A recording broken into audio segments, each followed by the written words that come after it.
Hi guys, कैसे हैं? उम्मीद है कि स्वस्थ होंगे, मस्त होंगे, ज़बरदस्त होंगे। तो आज जो है हम क्लास 12 का जो अकाउंट है उस अकाउंट में हम लोग पार्टनरशिप का जो लास्ट चैप्टर है, पार्टनरशिप का जो लास्ट चैप्टर है, डिसोल्यूशन ऑफ पार्टनरशिप फॉर्म, यानी कि साझेदारी फॉर्म का विघटन या समापन। तो ये जो साझेदारी फॉर्म का विघटन है, जिसको हम लोग समापन भी कहते हैं, ये आपका जो चैप्टर है, ये ऑल ओवर ये चैप्टर 25 नंबर का जो है आपके एग्जामिनेशन हॉल में आता है। क्लास किसमें? 12 में। कितने नंबर का आता है? ये 25 नंबर का। बात रहे कि एसटीटी की बात करें या बीपीएससी की बात करें, तो एसटीटी में इस चैप्टर से ही बहुत सारा क्वेश्चन आता है और बीपीएससी में भी इससे रिलेटेड क्वेश्चन आता है। तो चलिए टाइम को वेस्ट ना करते हुए हम लोग जो है इस टॉपिक को आगे देखते हैं। तो अगर सबसे पहली बात है कि आप देख रहे हैं कि साझेदारी फॉर्म का विघटन दिया है यानी समापन दिया है, तो सबसे पहले ये हमको समझना होगा कि साझेदारी का विघटन या समापन क्या होता है। सबसे पहले हम इसको समझेंगे। तो सिंपल सी बात समझिए कि साझेदारी का समापन कब होता है। जैसा कि हम लोग आम बोलचाल की भाषा में कहते हैं कि अगर किसी साझेदार के बीच आपसी मतभेद होता है तो ऐसी दशा में क्या होता है कि साझेदारी का क्या होता है, समविच्छेद हो जाता है। यानी क्या, उसका आपसी विच्छेद क्या होता है, अलग हो जाता है। बात समझे? यानी साझेदारी का विघटन का मतलब है कि साझेदार के बीच आपसी मतभेद होना ही साझेदारी का विच्छेद कहलाता है, यानी साझेदारी का समापन कहलाता है। कोई दिक्कत? या कभी कभी घुमा कर ही पूछ सकता है कि साझेदारी का विघटन किन किन परिस्थितियों में होता है, कौन सी दशा में साझेदारी का विघटन होता है। बात समझ में आए? तो समझ गए पहले साझेदारी का विघटन। तो साझेदारी का विघटन क्या होता है कि जब साझेदार के बीच किसी भी कारण से आपसी जो मतभेद होता है, कोई भी कारण हो सकता है, आपसी मतभेद होता है, आपसी विच्छेद हो जाता है, तो यह क्या होता है, साझेदारी का विघटन हो जाता है। बात समझ में? अगला टॉपिक दिया है कि meaning of dissolution of form.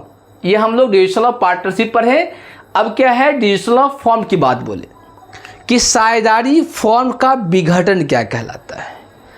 अब साझेदारी फॉर्म का विघटन का मतलब एक वर्ड में समझ दिए कि व्यवसाय को बंद होना। क्या होना? कि व्यवसाय को बंद कर दिया जाता है। कब? जब साझेदारी फॉर्म का विघटन हो जाता है। तो हमें कह सकते हैं एक वर्ड में कि साझेदारी फॉर्म का विघटन का मतलब होता है कि व्यवसाय को बंद करना। अब यहाँ प्रश्न उठता है कि क्या साझेदारी के विघटन से फॉर्म का विघटन या समापन हो सकता है? बताइए, हो सकता है? नहीं, साझेदारी के विघटन से फॉर्म का विघटन नहीं होता है। स्वाभाविक सी बात है, जैसे अगर मान लीजिए 3-4 पार्टनर मिलकर व्यवसाय कर रहे हैं, अगर 1-2 पार्टनर अगर चला भी जाए तो पार्टनर नया आ सकता है और उस साझेदारी फॉर्म को चला सकता है। बात समझे? तो कहने का मतलब है कि साझेदार के विच्छेद होने से फॉर्म का विघटन नहीं हो सकता है। समझ में? दूसरा क्वेश्चन ये हो सकता है कि फॉर्म के विघटन से साझेदारी का विघटन हो सकता है क्या? क्वेश्चन को फिर समझिए कि फॉर्म के विघटन से साझेदारी का विघटन हो जाता है या संभव है? एकदम संभव है, क्योंकि अगर फॉर्म ही समाप्त हो जाएगा तो साझेदारी जो है खुद ही समाप्त हो जाएगा, क्योंकि फॉर्म रहेगा ही नहीं तो साझेदार की आवश्यकता होगा ही नहीं। बात समझ रहे हैं? चलिए आगे। अब कहता है कि साझेदारी के समापन की जो परिस्थितियां होती है, कौन कौन सा कंडीशन होता है, किस कंडीशन में क्या साझेदारी का समापन होता है। तो आप देख सकते हैं कि दिया हुआ है किसी साझेदार द्वारा अवकाश ग्रहण करने पर। अवकाश ग्रहण को हम लोग बोलते हैं इंग्लिश में रिटायरमेंट। अगर मान लीजिए कि कोई पार्टनर रिटायर कर जाता है अपने साझेदारी से, तो ऐसी दशा में साझेदारी का क्या होता है, विघटन हो जाता है। या कह सकते हैं कि किसी साझेदार की मृत्यु की दशा में, किसकी दशा में, मृत्यु, यानी कोई साझेदार अगर मर जाता है तो ऐसी दशा में भी साझेदारी का विघटन हो जाता है। कोई दिक्कत, किसी को कोई समस्या नहीं। या कह सकते हैं कि किसी साझेदार के दिवालिया घोषित होने पर, मतलब कोई साझेदार है अगर दिवालिया अगर घोषित होता है तो ऐसी दशा में साझेदारी का क्या होता है, विघटन हो जाता है। समझ में आया। अब क्वेश्चन पूछ सकता है कि साझेदारी के विघटन और साझेदारी फॉर्म का विघटन क्या दोनों अलग है या सेम है।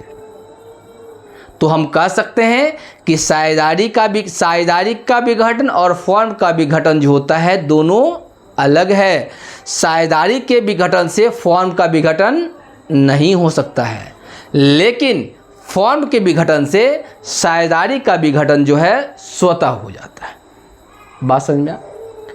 अब क्वेश्चन हो सकता है कि साझेदारी फॉर्म के समापन के समय, किसके समय, साझेदारी फॉर्म के समापन के समय कौन कौन से आवश्यक खाता खोले जाते हैं। बात समझे।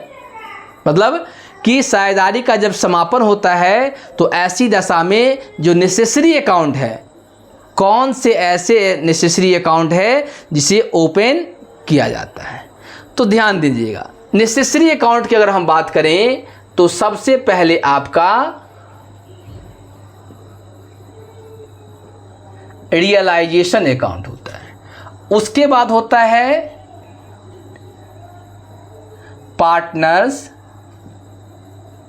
कैपिटल अकाउंट होता है, उसके बाद होता है बैंक या कैश अकाउंट होता है। लेकिन ध्यान दीजिए, कभी कभी जो है लोन अकाउंट भी होता है, जब इफ रिक्वायरमेंट की दशा में, जब अगर आपको वहाँ पर आवश्यकता है, रिक्वायरमेंट है, तब हम लोग पार्टनर्स लोन अकाउंट खोलते हैं, अदरवाइज हम लोग पार्टनर्स लोन अकाउंट नहीं खोलते हैं। यहाँ तक समझ में आया। किसी को दिक्कत है, किसी को कोई समस्या है तो बताइए। एक बार इसको देख लीजिए, फिर हम लोग जो है इससे रिलेटेड जो है आगे की बात करेंगे। यहाँ तक कोई दिक्कत है नहीं ना। अब देखिए, अब जो बात आता है कि अगर सवाल बनाने की बात हो तो हम लोग क्या करेंगे। तो ध्यान देंगे कि जब सवाल बनाने की बात होगा तो ऐसी दशा में आपका जो सवाल दिया होगा वो किस में होगा, बैलेंस शीट में होगा या विदाउट बैलेंस शीट का भी सवाल दिया होगा। तो सबसे पहले हम लोग ध्यान देंगे कि सबसे पहले जितना एसेट्स होता है उस सारे एसेट्स को हम लोग कहाँ करते हैं, ट्रांसफ़र करते हैं। कहाँ ट्रांसफ़र करते हैं, रियलाइजेशन अकाउंट में ट्रांसफ़र करते हैं। कहाँ ट्रांसफ़र करते हैं, रियलाइजेशन अकाउंट में। तो पहला जो एंट्री होता है वो एंट्री होता है कि अगर मान लीजिए किसी भी एसेट्स को अगर हम लोग ट्रांसफ़र करेंगे कहाँ, रियलाइजेशन अकाउंट में, तो एंट्री होता है realisation account debit to all assets account. Narration हम लोग लिख सकते हैं being all assets transfer to realisation account. समझ में आया, कोई दिक्कत। कि हम लोग क्या करते हैं, सारे एसेट्स को ट्रांसफ़र कर देते हैं। कहाँ कर देते हैं, रियलाइजेशन अकाउंट में। कोई दिक्कत नहीं ना। चलिए, उसके बाद एसेट्स को ट्रांसफ़र करने के बाद हम लोग क्या करते हैं, लायबिलिटीज़ को ट्रांसफ़र करते हैं। किसको ट्रांसफ़र करते हैं, लायबिलिटीज़ को। अगर मान लीजिए कि लायबिलिटीज़ को ट्रांसफ़र करते हैं तो एंट्री क्या होगा, all liabilities account debit to realisation account. Narration क्या होगा, being all liabilities transfer to realisation account. यहां तक समझ में आया, कोई दिक्कत। यानी कि जब समापन होता है तो हम लोग एसेट्स को क्या करते हैं, ट्रांसफ़र कर देते हैं रियलाइजेशन में, और लायबिलिटीज़ को भी हम लोग क्या करते हैं, ट्रांसफ़र करते हैं रियलाइजेशन अकाउंट में। ट्रांसफ़र करने के बाद क्या होता है, एसेट्स को सेल करते हैं। यानी कहा जाए कि अगर एसेट को सेल करके अगर पैसा प्राप्त करेंगे तो पैसा मेरे पास आएगा। क्या होगा, आएगा। जब पैसा मेरे पास आएगा तो हम लोग एंट्री लिख सकते हैं, कैश या bank account debit to realisation account. Narration क्या होगा, being cash realised from assets. समझ में आ रहा है, यहाँ तक कोई दिक्कत है तो बताइए। किन्हीं को दिक्कत है किसी प्रकार का, कोई दिक्कत नहीं ना। अब देखिए, अगर पैसा आ गया, क्या हो गया, पैसा आ गया। जब पैसा आपके पास आ जाता है तो उस पैसा को हम लोग क्या करते हैं, जो आउटसाइडर लायबिलिटीज होता है, क्या होता है, आउटसाइडर लायबिलिटीज होता है, उसको हम लोग क्या करते हैं, भुगतान करते हैं। तो अगर मान लीजिए कि आउटसाइडर लायबिलिटीज को भुगतान करेंगे तो क्या एंट्री होगा, realisation account debit to cash या बैंक अकाउंट। कोई दिक्कत। नेशन क्या होता है, बीइंग लायबिलिटीज पेड। कोई दिक्कत। क्या हुआ कि एसेट्स को ट्रांसफ़र किए, फिर लायबिलिटीज़ को ट्रांसफ़र कर दिए, एसेट्स को बेच दिए, पैसा आया, उस पैसा से क्या किए, लायबिलिटीज़ का क्या कर दिए, भुगतान कर दिए। कोई दिक्कत। अब क्या होता है, लायबिलिटीज़ को भुगतान किए, उसके बाद हो सकता है कि एसेट्स के वसूल करने भी कुछ खर्चा होगा, नहीं, जिसको हम लोग इंग्लिश में बोलते हैं रियलाइजेशन एक्सपेंस बोलते हैं। क्या बोलते हैं, रियलाइजेशन एक्सपेंस। बात समझ में। तो जब रियलाइजेशन एक्सपेंस की बात करेंगे या एंट्री बोलेगा कि अगर रियलाइजेशन एक्सपेंस का भुगतान करेंगे तो क्या एंट्री होगा, तो आप लिख सकते हैं realisation expense account debit to cash या bank account. Narration being realisation expense paid. कोई दिक्कत।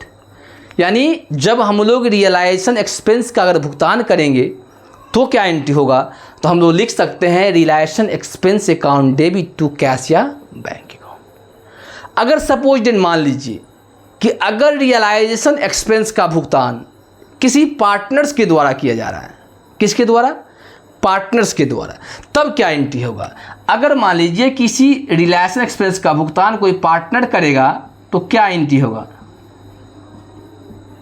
तो रियलाइजेशन एक्सपेंस अकाउंट डेबिट क्या होगा, expense account debit to partners capital account. Narration क्या होगा, being realisation expense paid by partners. समझ में आ रहा है यहाँ तक? यहाँ तक समझ में आ रहा है तो बताइए, नहीं तो इसके आगे हम लोग फिर बताएंगे। एक बार देख लीजिए, नहीं तो हम लोग आगे बढ़ेंगे। देख लीजिए एक बार।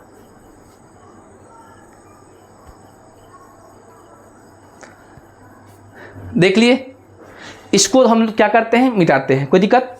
देखिए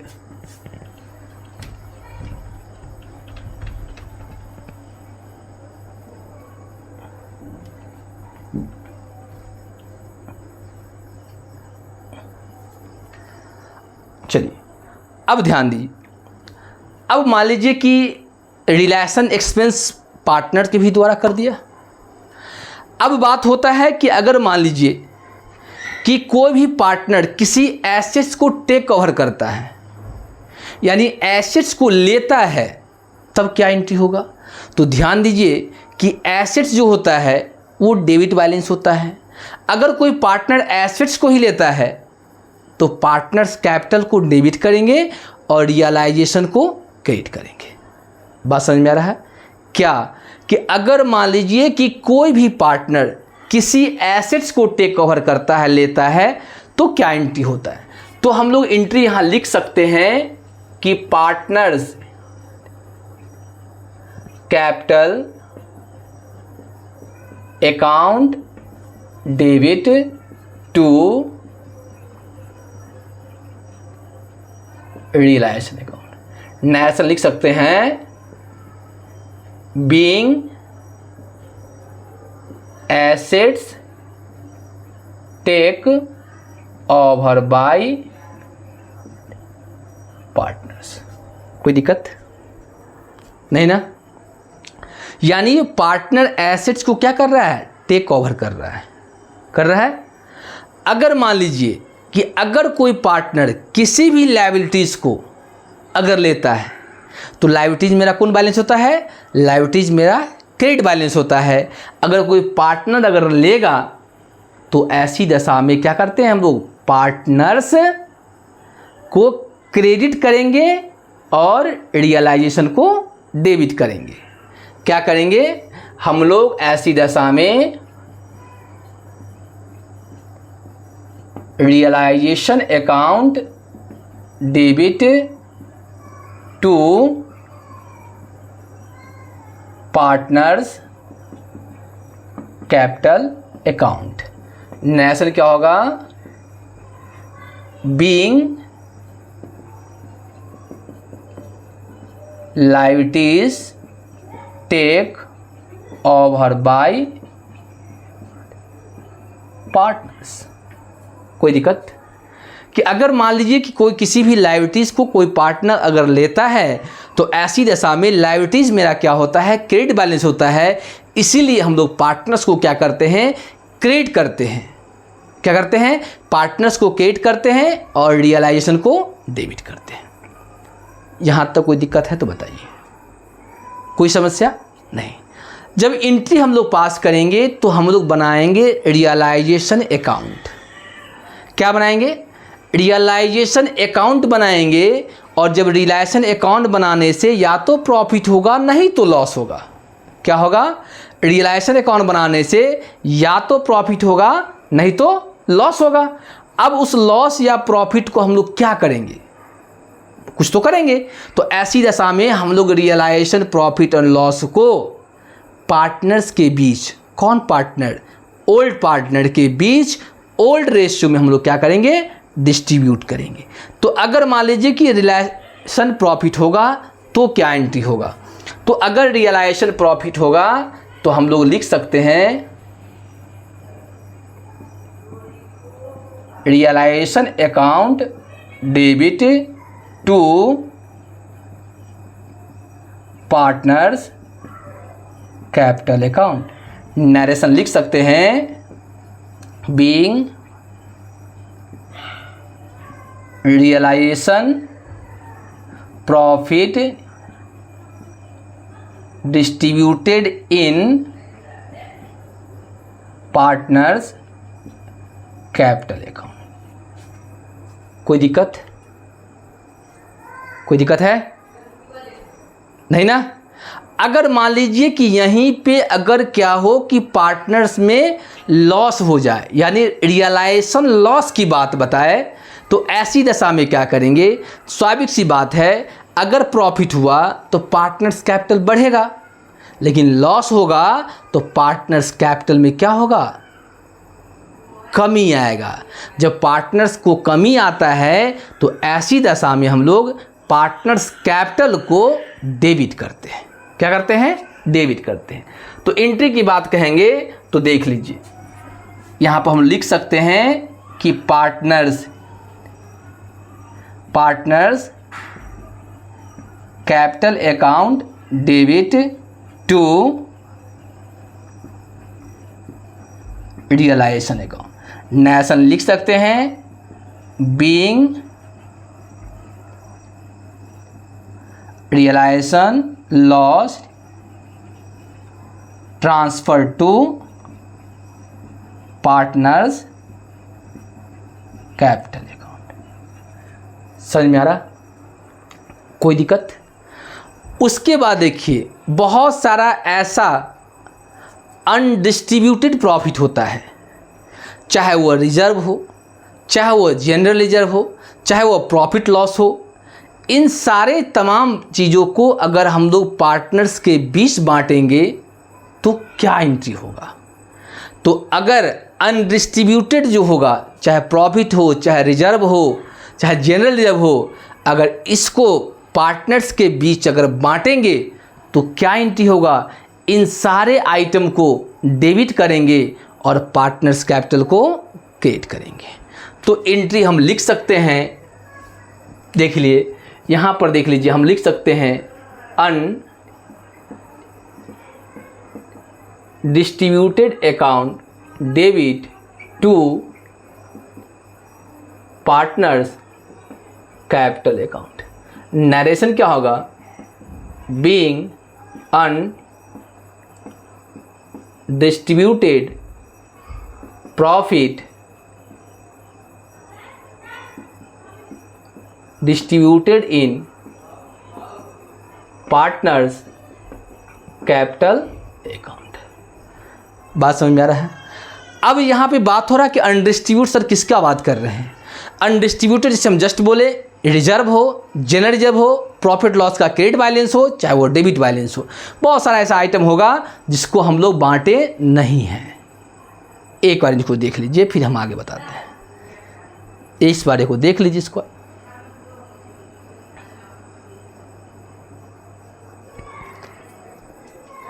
देख लीजिए, देख लिए।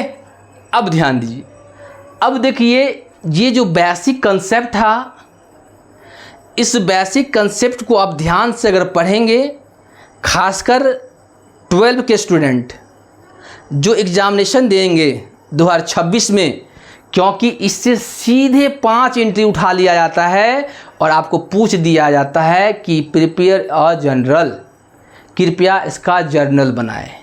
तो बाबू, जब तक इसको नहीं पढ़ेंगे, जब तक समझ में नहीं आएगा, तब तक आपको जर्नल नहीं बनेगा। जब जर्नल नहीं बनेगा तो आप रियलाइजेशन अकाउंट का खाता नहीं खोल सकते हैं। जब रियलाइजेशन का खाता नहीं खोल पाएंगे तो हम लोग पार्टनर्स अकाउंट को भी नहीं खोल पाएंगे। जब पार्टनर्स अकाउंट नहीं खोल पाएंगे तो लास्टली हम लोग कैश या बैंक अकाउंट नहीं खोल पाएंगे। तो इसके लिए जो है, इस चैप्टर को आपको बारीकी से पढ़ना होगा, ईमानदारी से पढ़ना होगा, समझ कर पढ़ना होगा, क्योंकि जब तक ये नहीं पढ़ेंगे तब तक समझ में नहीं आएगा। बात समझ में है? तो यहाँ तक किन्हीं को अगर समस्या है, किन्हीं को स्क्रीनशॉट लेना है तो ले सकते हैं, नहीं तो आज हम इस क्लास को यहीं पे एंड करेंगे। अगले वीडियो में हम लोग जो है रिलेशन का फॉर्मेट, पार्टनर्स कैपिटल का फॉर्मेट और कैश और बैंक अकाउंट के फॉर्मेट के बारे में हम लोग चर्चा करेंगे। तो आज का क्लास हम यहीं पे एंड करते हैं। तो हाँ बोल, नहीं, ऐसा कोई बात नहीं है कि रटने वाला कोई बात नहीं है। यहाँ पे रटने से आपको कब तक रटेंगे? आप रटना नहीं है इसको, आप इसको क्या करेंगे? समझिए। अब जैसे मान लीजिए हम पहला एंट्री लिखाए थे कहीं पे कि realisation account debit to all assets account, यहाँ पे हम क्या किए, हम यहाँ पे किए कि ऑल एसेट्स को ट्रांसफ़र कर रहे हैं रियलाइजेशन अकाउंट में। जैसे आप जहाँ बैठे हुए अभी, अगर वहाँ से आपको ट्रांसफ़र कर देगा तो वहाँ अपना सीट छोड़िएगा कि नहीं छोड़िएगा, बोलिए छोड़ेंगे ना। तो स्वाभाविक बात कि आप जहाँ बैठे हैं आपको वहाँ से ट्रांसफ़र कर दिया तो वहाँ से आपको सीट छोड़ना होगा। तो एसेट्स मेरा जानते हैं हम लोग कि एसेट्स मेरा डेबिट बैलेंस होता है, और उसको अगर ट्रांसफ़र कर देंगे तो ऑटोमेटिक है कि एसेट्स डेबिट को छोड़कर कहाँ चलाएगा, क्रेडिट में चलाया, और एक रियलाइजेशन होगा ही होगा।